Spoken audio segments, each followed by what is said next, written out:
good afternoon. This is Richard Hsu, host of Hsu Untied. Today, I'm really pleased to have with me as my guest Jaci Lee, who's the General Counsel at the Flynn Restaurant Group. Jaci, welcome to the program. Thanks so much for having me. So, Jaci, before we begin, why don't you tell me a little bit about what the Flynn Restaurant Group is? Sure. Flynn Restaurant Group is the country's largest restaurant franchisee. It's actually the third largest operator of restaurants in the country behind Starbucks and Chipotle. Wow. We own and operate just about 2,300 restaurants across 44 different states. We employ right around 73,000 employees, and we operate in 6 different brands: Applebee's, Taco Bell, Panera, Arby's, and most recently Pizza Hut and Wendy's. So all your favorites. Wow. I'm guessing never a dull moment there. Never a dull moment. Well, Jaci, let me start by asking you, ask you to go back in time a little bit and tell me, why you went to law school in the first place. Sure. It requires me to go way back, which is my mom is a lawyer. She is an immigration lawyer that had her solo practice for many, many years. She actually just recently retired during the pandemic after 3 decades of being a business immigration lawyer. When us kids, so there's 4 of us, I'm the second of four kids. When we were growing up, we spent a lot of time in that office, licking stamps and typing things on the typewriter, filling out forms for the clients. And the idea actually with my parents was that the 4 of us would inherit this law firm and we'd all become lawyers. As it turns out, I was the only one that actually ended up wanting to become a lawyer. So originally when I went to law school, I went with the idea that I was going to inherit my mom's law practice and immigration. And that was the idea.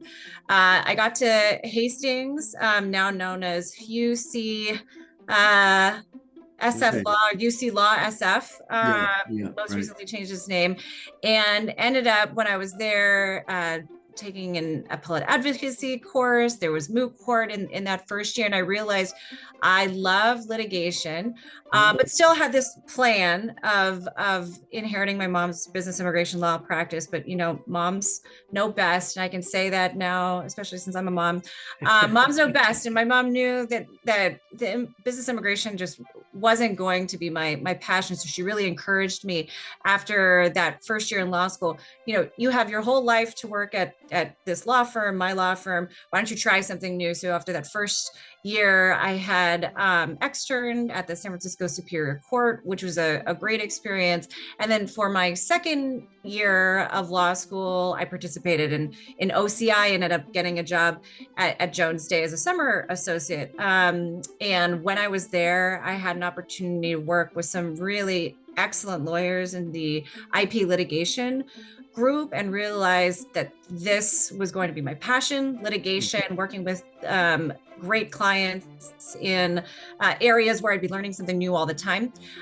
So I ended up chatting with my mom, and she said, yes, this is the whole reason why I encourage you to participate in OCI. So I started at Jones Day right out of law school after that summer associate position.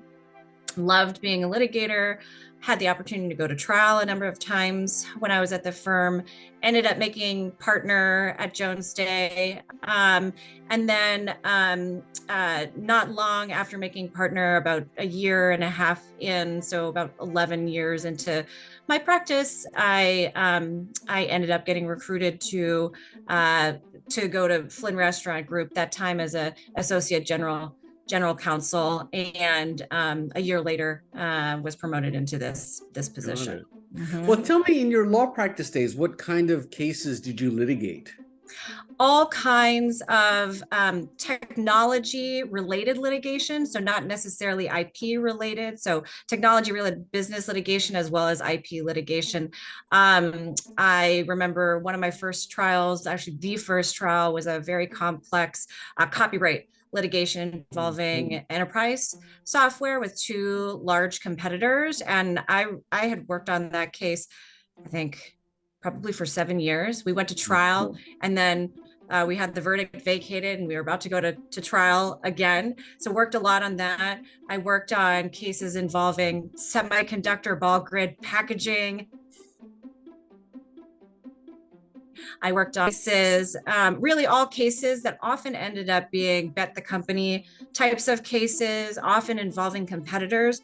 So not the kind that were always geared up to resolve through settlements. One that we were really working up to go to trial. I did a couple of trade secret matters, some business litigation, but really interesting practice. And Jones Day has some very fine litigators that I had a chance to work with when I was there.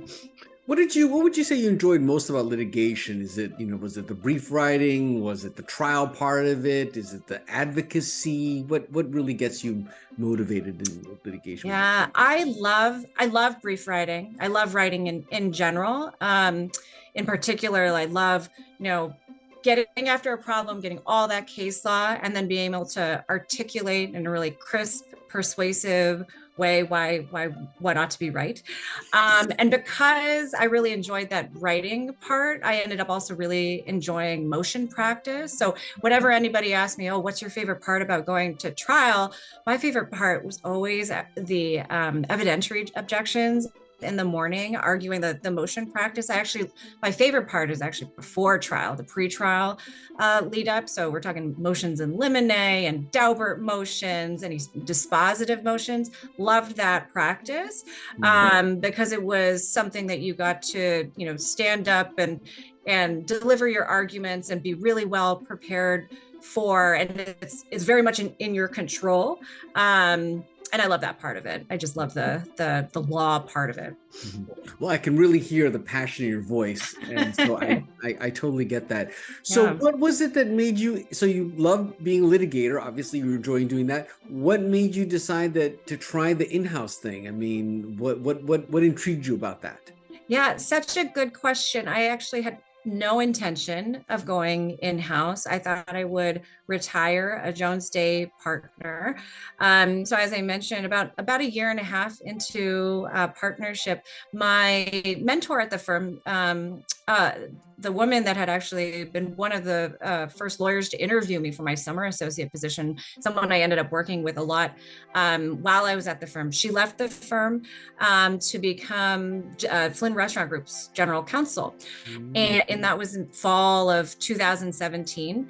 And at the time, she needed to start building her team and initially approached me about joining. And I remember saying, like, I actually was very happy with my position at the firm and didn't have any intention to go in-house. And I had just made partner, which is a big deal to a young lawyer. And so instead, she hired me to represent Flynn Properties in a commercial arbitration of Flynn Properties, a sister company of Flynn Restaurant Group that manages commercial properties and has a business that owns resorts, luxury resorts as well, and now a number of select service hotels.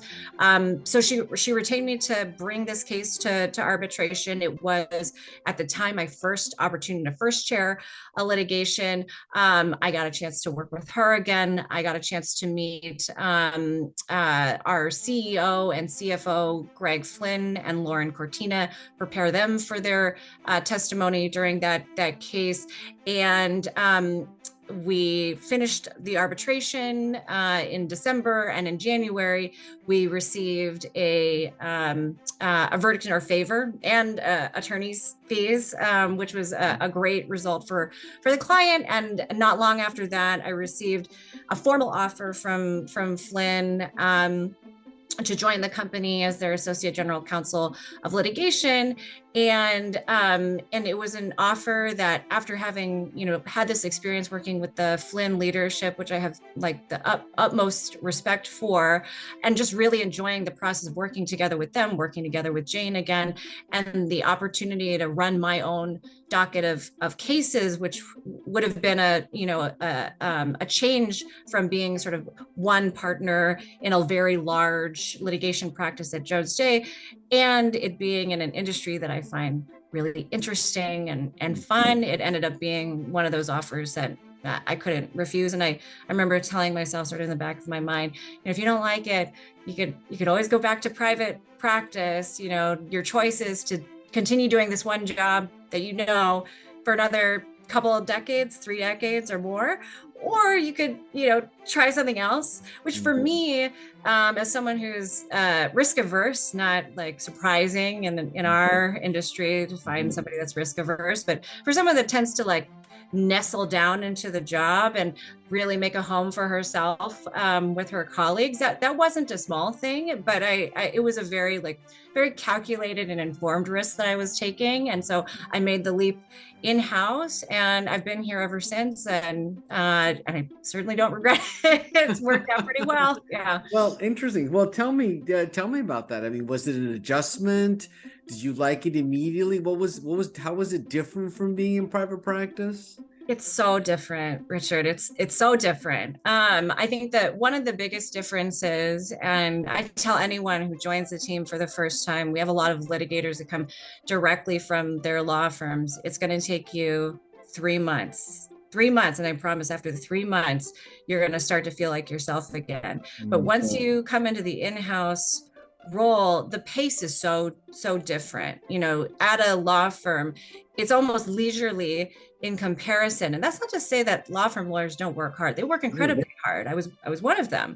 But the pace at which you can take a project and work on a project, and that be the only project or one of very few projects, that is so different from the in-house environment where you have numerous competing priorities that are coming in like faster than you can even check your inbox. You blink your eyes and another 30 emails have come in, and you're on the phone all day. And so the only quiet time that you have is sort of after the business day is over. And for us, many of our clients are located all over the country, but our main support center is located in Cleveland. So you wake up, I wake up at like 5:50 in the morning to get ready, and I already have a slew of emails, and it's just getting used to that pace. But it is also one of those things that is so rewarding, because at the end of the day, you will have accomplished so much. It may not have been the things that you had set out to accomplish that day. More likely than not, it wasn't, but you will have talked to so many people, help them resolve problems that were getting in the way of them getting their jobs done. Every day, there's a feeling that you helped somebody in the business, usually multiple somebodies, do their jobs better, make their jobs easier. And so there's this sort of like constant, very positive feedback loop that you don't get so much in the law firm. It takes a long time to get like a result that there's, worth celebrating. Whereas every day that you get lots of little wins, and oftentimes, every so often, like a really big win. So it is quite an adjustment going from the law firm in-house.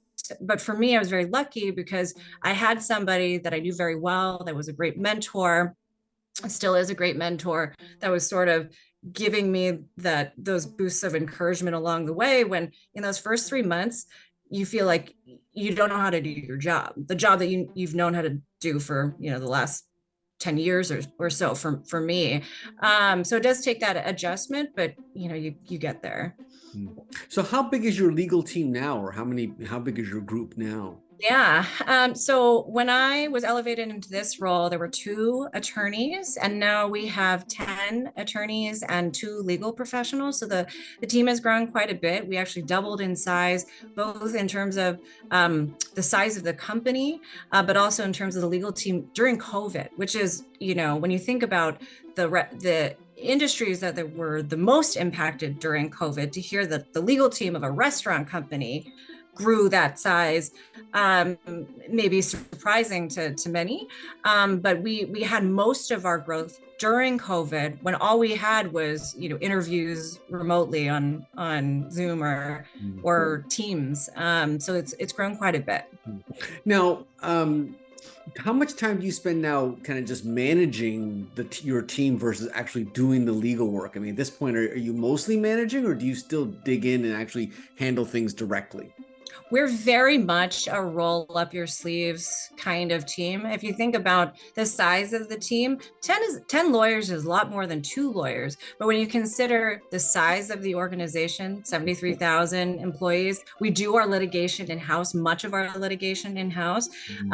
We're fairly lean for the needs of the organization. And that's how we like it and how we are able to have very fulfilling careers. So I do a lot. I manage a lot, but I also have very capable associate general counsel that also manage their teams as well. We are broken up into 4 different practice groups. We have a business and tort litigation practice. We have our employment litigation practice, our real estate transactions practice, and our employment compliance practice. So with those leaders in the group, it's really a shared management responsibility, but we're all working as lawyers, which is how I'd want it to be. I love being a lawyer, if that wasn't already clear. I love being a lawyer. And so I'm glad that I have a practice that allows me both to continue to be very involved in litigation, which of course is, my first love of the law, as well as, people management, people development. Yeah. Now, I'm going to guess that before you took this job, you probably didn't know a lot about the fast food industry. Was that a steep learning curve, or tell me a little bit about that? Yeah, so I know a lot about the fast food industry from the consumer standpoint. Right. I think you could fairly call me a fast food enthusiast, but not a lot about the business, and that's been a real treat. Before I started in this role, I really didn't give a lot of thought to the industries in which I would be practicing. And I did all sorts of industries when I was at the firm, but now I realize how valuable it is for career satisfaction and your, I think, effectiveness as an attorney to really be interested in the industry that you're supporting. Mm-hmm. I think it's fascinating the way that restaurants operate, whether it's quick service, of which we operate many, or whether it's casual dining. I think it's fascinating to learn about all these different areas of law, but then also the different areas of operation, how folks manage their labor, how, folks manage the supply chain. Just knowing about how something that's very accessible and interesting to people and that touches so many lives operates behind the scenes, to me, is very interesting. And I think it makes me a much more effective lawyer, because I like to dig into industry news. I like to understand, what our operators' challenges are, not from a legal standpoint, just, how they do their jobs. And so when I am in a position where they need my legal advice, I can help tailor the legal advice to, whatever it is are their business goals, and can tie it to things that are actually actionable, things that are doable in the restaurant industry. Now, have you eaten the food at all the restaurants that you own? Absolutely. Multiple times, yeah. So do you find yourself missing anything about private practice? I mean, it sounds very exciting, but do you find yourself missing anything about private practice? Oh, well, the thing that I miss the most, I had a really fabulous team at the firm, and I have an exceptional team now. I think I've been very, very lucky to work with exceptional lawyers who also happen to be exceptional people. And so I miss sort of like the day-to-day of working with the very talented lawyers that I worked with at the firm. I made a lot of friends at the firm working there, and we did lots of great stuff together.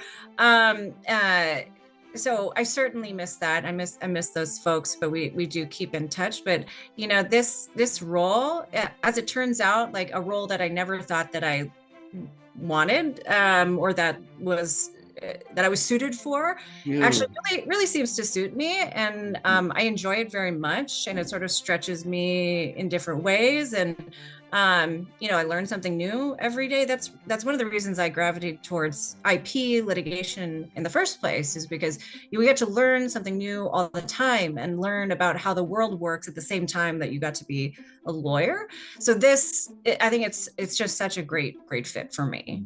Yeah, so I was just going to ask you that. I mean, I realized that you were not thinking when you started your career that you would enjoy in-house, but now it seems like you really have enjoyed it. When you kind of reflect on that now, does it seem like that's really just a better fit for your personality? I think that I could have been very happy with a career at the firm for my whole career. I think this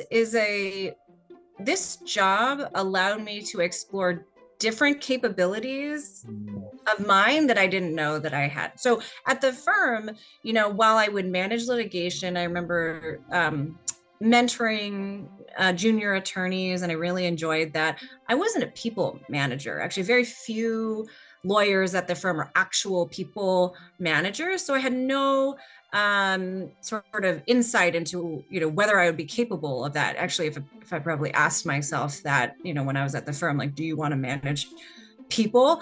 I probably would have said, no, thanks. I'll stick with my briefs and the, motion practice. But as it turns out, it's very fulfilling. I love developing people, and, it's not all sunshines and rainbows, but and it really takes like a certain kind of personality, but it's very fulfilling to see that, I can do more than just write briefs and, stand up in court and deliver an oral argument. I can do lots of different things. And I also really enjoy the business aspect and being able to make, the law more accessible to our business people who are really just trusting us to help them make good informed choices. So I don't know if one suits me better than the other. I just have learned that this role expanded the types of things that I learned that I was capable of doing, probably much faster than I would have discovered that at the firm. What does your mom think about this career choice? Oh, my mom's always proud of me. My mom came to the first trial in which I had a speaking role and just like sat in the back. So she's that kind of mom. She's very, she's my biggest cheerleader. So that's awesome. Yeah. Jaci, I really appreciate you taking the time. I know you're super busy, and I'm sure in the time that we've talked, you've had several hundred emails. So I really appreciate your perspective and to compare private practice and in-house. It sounds like a super exciting job. If you ever decide to do something else, please come back and tell me about it. You bet. Thanks for having me. This is Richard Hsu and Jaci Lee. Thanks.